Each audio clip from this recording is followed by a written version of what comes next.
Hello students, this is your English grammar class. और इस class में आज हम बात करने वाले हैं सेंटेंस टॉपिक के बारे में। क्या आपने कभी सोचा है कि एक सेंटेंस जो होता है बेसिकली वो बनता कैसे है, या कैसे उसका फॉर्मेशन किया जाता है, या फिर एक सेंटेंस को बनाने के लिए हमें किसकी रिक्वायरमेंट होती है। जैसे हम एक घर का बिल्डअप करते हैं, या आपकी मदर किचन के अंदर जाकर आपके लिए जो टेस्टी फूड प्रिपेयर करती है, तो इन सब को बनाने के लिए हमें कुछ चीज़ों की रिक्वायरमेंट होती है। ठीक ऐसे ही यहाँ पर एक सेंटेंस को बनाने के लिए भी हमें कुछ जो इंग्लिश के वर्ड्स कर दो या और कोई पार्ट्स कर दो, उनकी हमें रिक्वायरमेंट्स होती है। तो क्या आप एक क्लियर आइडिया रिप्रेजेंट कर सकते हैं ये बताते हुए कि एक सेंटेंस जो है वो किससे बनेगा। देखिए, एक सेंटेंस को बनाने के लिए हमें रिक्वायरमेंट्स होती है अल्फ़ाबेट्स की। हमें रिक्वायरमेंट होगी अल्फ़ाबेट। इन अल्फ़ाबेट के बेसिस पे हम फॉर्मेशन करते हैं वर्ड का, और इन वर्ड के बेसिस पे हम फॉर्मेशन करते हैं सेंटेंस का। अब देखिए, अल्फ़ाबेट क्या है, कैसे अल्फ़ाबेट के अंदर का जो पोर्शन होता है जिसके बारे में हम आज डिस्कस करेंगे, उनके बेसिस पे हम वर्ड का फॉर्मेशन किस टाइप से करते हैं, या फिर इन वर्ड के बेसिस पे कैसे हम एक सेंटेंस को फॉर्म कर सकते हैं, इसके बारे में हम डिस्कस करेंगे इस वीडियो के अंदर। So let's continue one by one. First of all हम अल्फ़ाबेट के बारे में देखेंगे, उसके बाद अल्फ़ाबेट से कैसे वर्ड का फॉर्मेशन होगा वो देखा जाएगा, और कैसे वर्ड के बेसिस पे सेंटेंस का हम फॉर्मेशन करते हैं उसके बारे में हम डिस्कस करते हैं। चलिए, so let's see about the alphabet. What is alphabet?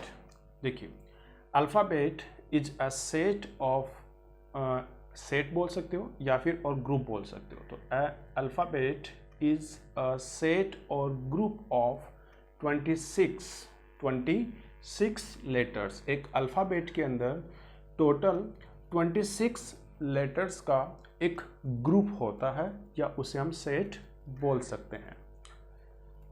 These letters are A, B, C, D से स्टार्ट होते हैं और आगे फर्दर कंटिन्यू रहकर X, Y एंड Z पर एंड हो जाते हैं, जिसे हम ABCD बोलते हैं।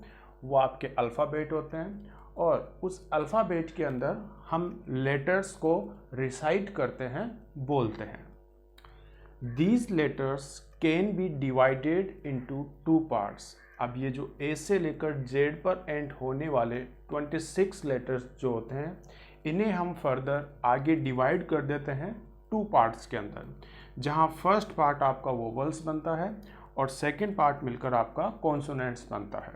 अगर वोवल्स की हम बात करें तो वोवल्स में A, E, I, O, U, ये 5 जो लेटर्स हैं इनको हम वोवल्स की कैटेगरी में राइट करते हैं। बेसिकली अब वोवल्स करते क्या हैं? Vowels give sound to a word. एक जो वोवल्स यूज होता है वर्ड के अंदर, या वोवल का जो यूज होता है वो साउंड देने के पर्पज से यूज होता है, विदाउट यूजिंग वोवल। ठीक है, अगर वोवल का यूज किए बिना हम कोई भी वर्ड राइट करें तो उसमें हमें साउंड नहीं मिलेगा। जैसे आपके हिंदी में मात्राएं होती है, आ की मात्रा, ई की मात्रा, ए की मात्रा, ओ की मात्रा, तो ठीक वैसे ही हिंदी के अंदर उन मात्राओं को जिन्हें हम साउंड यहाँ पर कहेंगे देने के लिए या बताने के लिए हम यूज करते हैं वोवल्स का।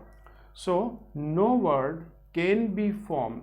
ऐसा कोई भी वर्ड नहीं है जिसे फॉर्म मतलब बनाया जा सकता हो या लिखा जा सकता हो विदाउट वोवल। मतलब बिना वोवल के यूज किए आप कोई वर्ड बना ही नहीं सकते।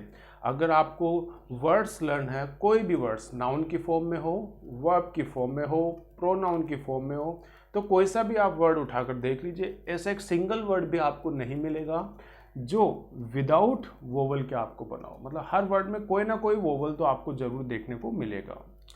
5 लेटर्स आर वोवल। इन 26 लेटर्स में से जो 5 लेटर्स है वो वोवल्स होते हैं, जो हमने यहाँ पर राइट किए हैं। सेकंड जो पार्ट होता है अल्फ़ाबेट में, या इन 26 लेटर्स को जो हम डिवाइड करते हैं, उसमें फर्स्ट हमने वोवल्स लिया और सेकंड हो जाता है आपका कॉन्सोनेंट। कॉन्सोनेंट्स कौन से हुए? B, C, D, F, G, H, J, K, L, M से स्टार्ट होते हैं और Z तक पहुंचते हैं। इट मीन्स अगर 26 में से मैं इन 5 A, E, I, O, U को सेपरेट कर दूं, हटा दूं इनको, तो इनको सेपरेट करने के बाद मेरे पास जो लेटर्स रह जाते हैं वो लेटर्स ही मेरे कॉन्सोनेंट्स बनते हैं। 21 लेटर्स आर कॉन्सोनेंट। तो 5 लेटर्स को जब मैं निकाल देता हूँ 26 में से, तो 21 जो लेटर्स है वो मेरे रिमेनिंग रहते हैं और वो रिमेनिंग लेटर्स से मेरे कॉन्सोनेंट्स को हाईलाइट करते हैं।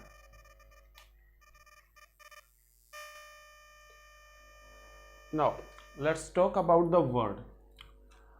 Word, what is word? हमने देखा लेटर्स। अब हम लेटर्स से मूव करते हैं वर्ड के ऊपर, जहां हम देखेंगे व्हाट इज वर्ड, कि बेसिकली एक वर्ड जो होता है वो होता क्या है। A group of letters which express a certain meaning. एक वर्ड क्या होता है? एक ग्रुप को ही ये रिप्रेजेंट करता है जो लेटर्स का होता है और एक्सप्रेस करे एक सर्टेन मीनिंग को। इसको और समझते हैं। अभी जब हमने अल्फ़ाबेट के बारे में देखा था तो उसके अंदर भी तो हमने यही कहा कि एक 26 लेटर्स का जो ग्रुप होता है वो अल्फ़ाबेट को बनाता है, और वापस से हम वही कह रहे हैं कि एक लेटर्स का जो ग्रुप होता है वो बनाता है वर्ड को। फिर दोनों में डिफरेंस क्या रहा?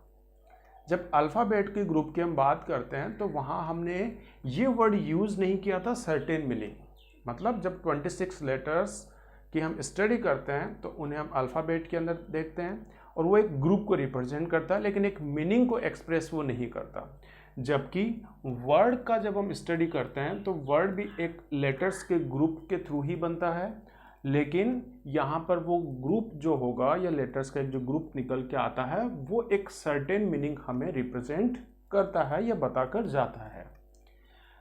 देखिए, the smallest unit of English is letter. English के अंदर सबसे स्मॉलेस्ट जो यूनिट होती है वो होती है लेटर की, जो टोटल आपके 26 होते हैं जिन्हें हमने अल्फ़ाबेट में देखा था। दीज 26 लेटर्स, ये जो स्मॉलेस्ट यूनिट होती है इंग्लिश की जो कि 26 होते हैं, तो ये जो 26 लेटर्स होते हैं are use to form a word. इन 26 लेटर्स का हम यूज करते हैं एक वर्ड का फॉर्मेशन करने के लिए, एक वर्ड को बनाने के लिए, एक वर्ड को राइट करने के लिए। लेकिन केवल या ओनली लेटर्स का यूज करके कुछ बना देना ही एक वर्ड को रिप्रेजेंट नहीं करेगा। जब वो लेटर्स टुगेदर आपस में अटैच करके एक साथ लिखे जाएंगे तो उन वर्ड से उन लेटर से एक मीनिंग निकल के आनी चाहिए। अगर वहाँ से एक मीनिंग निकल के आती है तो वो हमारी हमको रिप्रेजेंट करती है, वो किसको? वर्ड को। ठीक है, वो एक मीनिंग देने वाला जो ग्रुप ऑफ लेटर्स होगा वो ही आपके वर्ड को बताएगा। इसको एग्जांपल से समझते हैं। अगर मैंने राइट किया, या मैं ये कहूँ कि 26 लेटर्स में से मैंने 3 लेटर्स का यूज किया, N, M, A। अब इनसे मुझे ग्रुप बनाना है, तो इनका मैं ग्रुप अगर सपोज कीजिए ये मैं बना देता हूँ N, M, A, तो क्या ये मेरा वर्ड होगा? नहीं, ये मेरा वर्ड नहीं हो सकता, क्योंकि ये लेटर्स का तो ग्रुप है लेकिन एक मीनिंग को ये रिप्रेजेंट नहीं करता है। और जब तक उन लेटर्स के ग्रुप से एक मीनिंग निकल के नहीं आएगी तब तक वो आपका वर्ड नहीं होगा। तो इनसे मैं वर्ड कैसे बनाऊं? अगर इन्हें मैं एक करेक्ट ऑर्डर में राइट करूं, जैसे मैंने राइट किया M, A, N, तो ये मैंने कभी ना कभी ज़रूर पढ़ा होगा कि M, A, N जो है वो उसका एक मीनिंग निकल के आता है जिसको हम मैन बोलते हैं। मैन मीन्स आदमी। तो जब मैंने N, M, A लेटर्स का यूज किया एक करेक्ट ऑर्डर में और मैंने एक वर्ड फॉर्म उसके थ्रू कर दिया M, A, N, जो कि मुझे एक सर्टेन मीनिंग या एक कंप्लीट मीनिंग मुझे देकर जाता है, तो ऐसा जो कॉम्बिनेशन होगा लेटर्स का वो ही मेरा वर्ड को फॉर्म करेगा। ठीक है, तो मैन कैसे बना? जब मैंने m को ऐड किया a के साथ और इसमें मैंने n को भी ऐड किया तो ये मेरा फॉर्म करता है m a n को, जो कि मेरा होता है man. Okay, and man means जानते हैं हम आदमी। इसके बाद 3 लेटर्स है a y d।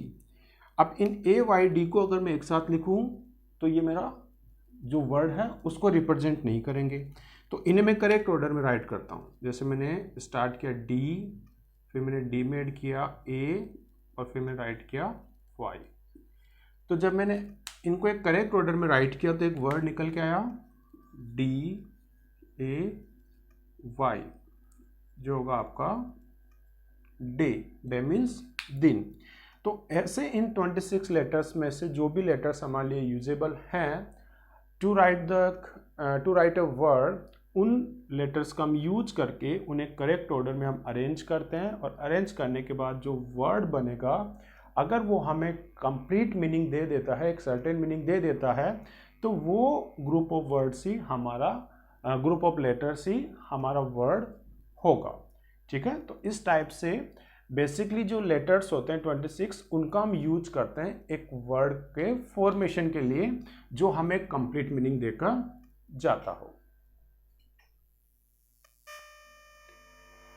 Okay, now let's see about the sentence. चलो हम अब सेंटेंस के बारे में डिस्कस कर लेते हैं, बात कर लेते हैं, जो कि अपना टॉपिक भी है। So what is sentence? First of all हम देखेंगे कि बेसिकली सेंटेंस होता क्या है। A sentence is a group of words which max a complete meaning. देखिए, अल्फ़ाबेट हमने पढ़े जिसमें 26 लेटर्स होते हैं। जब उन 26 लेटर्स को हम कंबाइन कर देते हैं या जोड़ देते हैं और जोड़कर एक मीनिंगफुल हम वर्ड बनाते हैं, उस वर्ड के बेसिस पे या उन अल्फ़ाबेट्स के बेसिस पे हम सिंगल वर्ड नहीं, कितने भी वर्ड का फॉर्मेशन हम कर सकते हैं। जब हम वर्ड का फॉर्मेशन कर लेते हैं तो उन फॉर्म वर्ड से हम एक सेंटेंस बनाते हैं। ठीक है, लेटर्स से हम वर्ड्स बनाते हैं और वर्ड्स के बेसिस पे हम सेंटेंस का फॉर्मेशन करते हैं। ठीक है, ये जो वर्ड्स हम राइट करते हैं एक सेंटेंस को बनाने के लिए, उन वर्ड्स को must be written in a correct order. जो वर्ड्स होते हैं जिनका यूज हम सेंटेंस बनाने के लिए करेंगे, उन वर्ड्स को हमें करेक्ट ऑर्डर में राइट करना होगा। अगर वो करेक्ट ऑर्डर बनेगा तो ही हमारे पास एक कंप्लीट मीनिंग या कंप्लीट सेंस निकल के आएगा। जैसे अगर मैं आपको कहूँ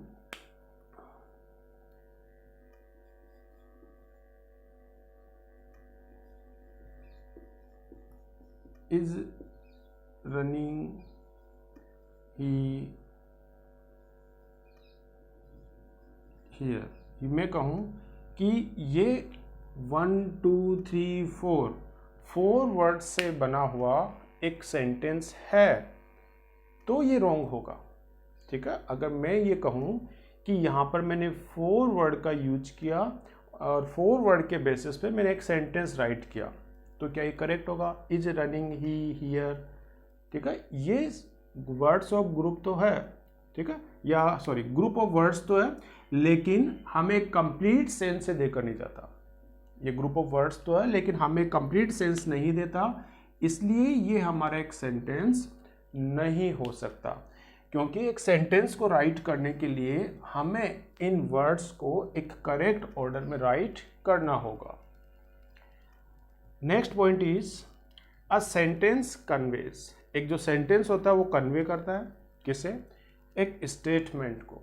ठीक है, हम कुछ भी पॉजिटिवली कुछ भी अगर हम बोलते हैं, नेगेटिवली कुछ भी हम बोलते हैं, जिसमें हमने कोई क्वेश्चन नहीं पूछा, हमने किसी को कुछ करने के लिए एडवाइस या ऑर्डर हमने नहीं कहा, हमने हमारी जो इंटरनल या मन की फीलिंग्स होती है वो हमने किसी को शो नहीं किया, अगर ऐसा हमारे थ्रू कुछ कहा गया है या रिटन है तो वो हमारा एक स्टेटमेंट बनता है। तो एक सेंटेंस जो होता है वो एक स्टेटमेंट को ही बता सकता है, एक सेंटेंस जो होता है वो एक क्वेश्चन भी पूछ सकता है, या एक क्वेश्चन पूछने के लिए भी हम सेंटेंस का यूज कर सकते हैं। और जैसा करते हैं, किसी को कमांड या ऑर्डर या एडवाइस देने के लिए भी हम एक सेंटेंस का ही यूज करते हैं। एक्सक्लेमेशन हमारे जो फीलिंग्स है उनको हाईलाइट करने के लिए या किसी के रिगार्डिंग हम कैसा भी फील करते हैं उसे हाईलाइट करने के लिए भी हम एक सेंटेंस का यूज करते हैं। ठीक है, नेक्स्ट देखिए, a sentence always begins with capital letters. एक सेंटेंस की जो शुरुआत होती है वो हमेशा कैपिटल लेटर से होती है। अब कैपिटल लेटर के बारे में आपको पता होगा, जो लेटर्स होते हैं अगर उन्हें मैं 2 पार्ट्स में डिवाइड करूं, जहां 1 पार्ट कैपिटल होगा और 1 पार्ट स्मॉल होगा, मतलब capital letters and small letters, तो एक जो सेंटेंस होता है उसका जब हम राइट करना स्टार्ट करते हैं, उसको राइट करना स्टार्ट करते हैं, तो उस सेंटेंस के अंदर फर्स्ट वर्ड जो हम राइट करते हैं उस फर्स्ट वर्ड में भी फर्स्ट लेटर जो भी हम राइट करेंगे वो ऑलवेज आपका कैपिटल लेटर होना चाहिए। कैसा वाला? वो ऐसा दिखता हुआ होना चाहिए। ठीक है, ऐसा दिखता हुआ होना चाहिए जेड तक। अगर आप एक सेंटेंस की बिगनिंग करते हैं इनसे नहीं, उस जो वर्ड स्टार्टिंग में आया उसका फर्स्ट लेटर आपने इनमें से कोई राइट नहीं किया और अगर आपने ये राइट किया तो वो सेंटेंस आपका एरर वाला होगा। ठीक है, उस सेंटेंस में आपके पास एक एरर होगी जो रहेगी कि आपने सेंटेंस की जो बिगनिंग है, सेंटेंस की जो शुरुआत है, उसका जो फर्स्ट वर्ड था उस फर्स्ट वर्ड का भी जो फर्स्ट लेटर है वो आपको कैपिटल राइट करना था। अगर आप यहाँ पर देखें तो ये सारे एक सेंटेंस है और इन सेंटेंस में मैंने जब भी कोई वर्ड राइट किया उसका फर्स्ट लेटर मैंने कैपिटल राइट किया। जैसे स्टार्टिंग देखें तो इसमें तो ए आया, लेकिन सेकंड वाला सेंटेंस अगर आप देखते हैं तो इसमें जो फर्स्ट वर्ड है वो दीज है और दीज में फर्स्ट जो लेटर है वो टी है, तो टी को मैंने कैपिटल राइट किया है। अगर टी को मैं स्मॉल राइट करता तो ये सेंटेंस मेरा एरर वाला हो जाता। नेक्स्ट पॉइंट देखिए, a sentence always ends with full stop. एक सेंटेंस की जिस टाइप से स्टार्टिंग होती है तो उसकी एंडिंग भी होनी चाहिए, लेकिन सेंटेंस की एंडिंग कहाँ पर जाकर होगी? एक सेंटेंस जो एंड्स होता है वो या तो एक फुल स्टॉप के साथ होगा जो कुछ ऐसा होता है, या फिर एक क्वेश्चन मार्क से होगा जो ये वाला होगा, या फिर वो एक्सक्लेमेटरी साइन वाला हो सकता है जो ऐसा उल्टे आई के जैसे हमें दिखाई देता है। तो जब भी हम एक सेंटेंस की एंड करेंगे, स्टेटमेंट का हम एंड करेंगे तो स्टेटमेंट फुल स्टॉप के साथ एंड होगा। जब भी हम एक क्वेश्चन पूछेंगे तो उस क्वेश्चन वाले सेंटेंस की एंडिंग हम क्वेश्चन मार्क से करेंगे। जब भी हम किसी को कमांड, ऑर्डर या एडवाइस देंगे तो इस वाले सेंटेंस की एंडिंग भी हम फुल स्टॉप से करते हैं, और जब भी हम एक्सक्लेमेशन शो करते हैं तो इसकी एंडिंग हम इस वाले साइन, उल्टे आई के जैसे दिखने वाले साइन से हम करते हैं।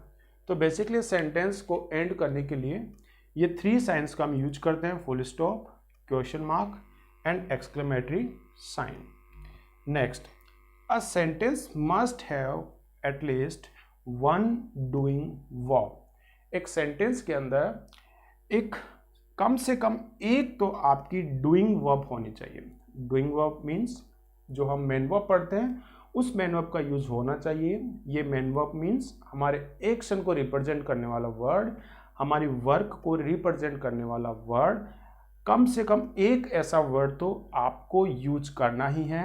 अगर आपने ऐसा डूइंग वर्ब या मेन वर्ब वाला वर्ड आपके जो आपने बनाया है जो ग्रुप बनाया आपने वर्ड्स का, उसमें अगर वो नहीं यूज हुआ है तो फिर वो जो एक ग्रुप होगा वर्ड्स का वो सेंटेंस को रिप्रेजेंट नहीं कर सकता। कैसे? देखिए,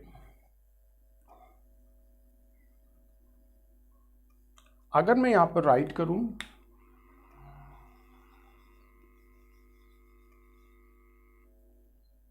ऑन द चेयर, ओके, तो यहां पर 3 ये वर्ड्स मैंने यूज किए, ऑन, द, चेयर, और लास्ट मैंने फुल स्टॉप भी यूज किया। तो क्या एक फुल स्टॉप से एंड होना ही एक सेंटेंस को रिप्रेजेंट कर देगा? क्योंकि हमने कहा कि एक स्टेटमेंट जो होगा उसके एंडिंग में फुल स्टॉप आना चाहिए या कमांड या ऑर्डर की। तो क्या एक फुल स्टॉप ही आपका रिप्रेजेंट कर देगा एक सेंटेंस को? नहीं, केवल फुल स्टॉप का होना इनफ नहीं है। इस ग्रुप जो हमने राइट किया, इस ग्रुप को हमने राइट किया है, इसमें मैंने ओन जो कि एक प्रीपोजिशन है, द जो कि एक आर्टिकल है, एंड चेयर जो कि एक नाउन है, इसमें मैंने 3 टाइप के जो वर्ड्स होते हैं या पार्ट्स ऑफ स्पीच का जो पोर्शन होता है उनका मैंने यूज किया। इसमें मैंने कहीं भी एक मेन वर्ब या एक ऐसा एक्शन को शो करने वाला वर्ड यूज नहीं किया जो डूइंग वर्ब है, तो ये मेरा एक सेंटेंस नहीं हो सकता, ये मेरी एक फ्रेजेज रहेगी। ओके, सेंटेंस अलग है और फ्रेजेज आपका अलग होता है। तो ये चीज़ भी आपको ध्यान रखनी है कि जब भी एक सेंटेंस का आप फॉर्मेशन करने वाले हो तो उसमें आपको बिगनिंग कैपिटल लेटर से करनी है, सेंटेंस की एंडिंग फुल स्टॉप से करनी है, लेकिन बिगनिंग और एंडिंग जो आप करते हैं उसके बिटवीन भी आपको एक वर्ड जो है मेन वर्ब उसका यूज करना होता है। अगर वो मेन वर्ब या डूइंग वर्ब वाला वर्ड नहीं है तो वो आपका सेंटेंस नहीं हो सकता। एक जो ग्रुप हम बनाएंगे वर्ड्स का, उसका पर्पज एक स्टेटमेंट या डिक्लेरेशन के लिए होना चाहिए, कुछ क्वेश्चन, कमांड या एक्सक्लेमेशन के लिए होना चाहिए। जो भी ग्रुप बनेगा वर्ड्स का, उसका मेन पर्पज एक कंप्लीट मीनिंग देने के लिए होना चाहिए। तो ये था आपका sentence. Now let's talk about some examples. Sentence के टॉपिक में जो कुछ हमने पढ़ा उसको एक प्रैक्टिकली देखने के लिए इन 4 एग्जांपल्स का हम यूज करेंगे और 1 बाय 1 डिस्कस करेंगे कि यहाँ पर जो भी हमने सेंटेंस राइट किए हैं वो राइट है या रॉन्ग है, या अगर वो रॉन्ग है तो सेंटेंस की या सेंटेंस के फॉर्मेशन के लिए जिसकी हमें एक कंप्लीट डिमांड होती है वो कंडीशन हमने पूरी की है या नहीं की। Let's see. फर्स्ट में मैंने 2 सेंटेंस राइट किए हैं, इट मीन्स 1 आपका रॉन्ग है और 1 आपका राइट होगा। कौन सा रॉन्ग है कौन सा राइट है अभी हम देखेंगे। जो रॉन्ग है उसमें कहाँ हमने मिस्टेक की है। फर्स्ट, बॉय IAM, ओके, और सेकंड मैंने राइट किया I am a boy। अगर फर्स्ट सेंटेंस आप देखें तो ये एक ग्रुप ऑफ वर्ड्स तो है लेकिन हमें कंप्लीट मीनिंग नहीं देता। बॉय IAM, इससे कोई मीनिंग निकल के नहीं आता। लेकिन अगर इस ग्रुप ऑफ वर्ड्स को मैं करेक्ट ऑर्डर में अरेंज करूं तो करेक्ट ऑर्डर में अरेंज करने के बाद सेंटेंस बनेगा I am a boy, मतलब मैं एक लड़का हूं। तो हमारी फर्स्ट जो नेसेसिटी होती है एक सेंटेंस को राइट करने की वो यही होती है कि जो भी आप वर्ड्स यूज कर रहे हो उन वर्ड्स को आपको एक करेक्ट ऑर्डर में अरेंज करना है जिससे एक कंप्लीट मीनिंग हमारा निकल के आ सके। तो यहाँ पर जो फर्स्ट सेंटेंस है दैट इज रॉन्ग है आपका, या हम कहें कि फर्स्ट वाला आपका सेंटेंस है ही नहीं। ये जो ग्रुप है वर्ड्स का, ग्रुप ऑफ वर्ड्स जो है ये आपका रॉन्ग है। फर्स्ट में जो ब्लू कलर में रिटन है और जो ब्लैक कलर में रिटन है ये आपका करेक्ट है। Second, boys are playing, both same है। बोथ एक मीनिंग भी रिप्रेजेंट करते हैं, लेकिन एक सेंटेंस को राइट करने के लिए जो हमने रूल्स पढ़े थे क्या उन रूल्स को ये कंप्लीट करता है फर्स्ट या सेकंड वाला सेंटेंस। Let's see. हमने देखा था कि एक सेंटेंस की जो बिगनिंग है वो ऑलवेज कैपिटल लेटर से होनी चाहिए। वर्ड्स का एक ग्रुप भी है और एक कंप्लीट मीनिंग भी ये रिप्रेजेंट करता है। ये भी वर्ड्स का एक ग्रुप है और कंप्लीट मीनिंग रिप्रेजेंट करता है। लेकिन बेसिकली यहाँ पर डिफरेंस क्या है कि सेकंड वाले सेंटेंस की तो स्टार्टिंग मैंने कैपिटल लेटर से की है, लेकिन फर्स्ट वाला जो सेंटेंस है इसकी स्टार्टिंग मैंने कैपिटल लेटर से नहीं करके स्मॉल लेटर से मैंने कर दी। तो अगर ये कंडीशन हो जाती है तो ये सेंटेंस में एरर शो करेगा। ठीक है, ये सेंटेंस में किसको शो करेगा, एरर को। तो ये अपना एक राइट जो सेंटेंस है वो नहीं बन सकता, ये एरर इन सेंटेंस है। ओके, और सेकंड वाला जो है ये आपका करेक्ट सेंटेंस होगा। सॉरी, ये आपका करेक्ट वाला सेंटेंस है, बॉयज आर प्लेइंग, क्योंकि यहाँ पर बी जो है वो कैपिटल मैंने राइट किया है। थर्ड सेंटेंस है आर यू कमिंग, और इसी का सेकंड पार्ट है आर यू कमिंग। अब बेसिकली अगर यहाँ पर देखें तो ये कंप्लीट सेंस मेरे को देता है आर यू कमिंग। फर्स्ट जो ब्लू कलर में रिटन है और सेकंड जो ब्लैक कलर में रिटन है ये भी मुझे कंप्लीट मीनिंग देता है और पूछता है क्या तुम मेरे साथ आ रहे हो, दोनों का मीनिंग एक ही है। फिर कौन सा राइट कौन सा रॉन्ग है। अगर जो हमने रूल्स पढ़े थे उसके बेसिस पे अगर हम देखें तो एक सेंटेंस की जो एंडिंग है वो किसी ना किसी एक पंक्चुएशन मार्क से होनी चाहिए, जो या तो फुल स्टॉप हो सकता है या क्वेश्चन मार्क हो सकता है या फिर एक्सक्लेमेशन साइन आपका हो सकता है। तो अगर फर्स्ट पार्ट आप देखिए थर्ड सेंटेंस का या थर्ड क्वेश्चन का, तो इसमें फर्स्ट पार्ट वाले में हमने किसी टाइप का कोई पंक्चुएशन मार्क का यूज़ नहीं किया। अगर किसी भी सेंटेंस के लास्ट में पंक्चुएशन मार्क का यूज़ नहीं हुआ है तो वो सेंटेंस आपका एरर वाला हो जाएगा। ठीक है, तो फर्स्ट सेंटेंस जो है या फर्स्ट पार्ट जो इस क्वेश्चन का वो एक सेंटेंस की डिमांड को पूरा नहीं करता, जबकि सेकंड वाले सेंटेंस पे हमने क्वेश्चन मार्क का यूज किया जो कि क्वेश्चन फॉर्मिंग वाला सेंटेंस है ये, तो यहाँ पर इसके थ्रू एक सेंटेंस की जो डिमांड है उसको पूरा किया गया है। तो थर्ड में सेकंड वाला जो पार्ट होगा ये आपका करेक्ट होगा।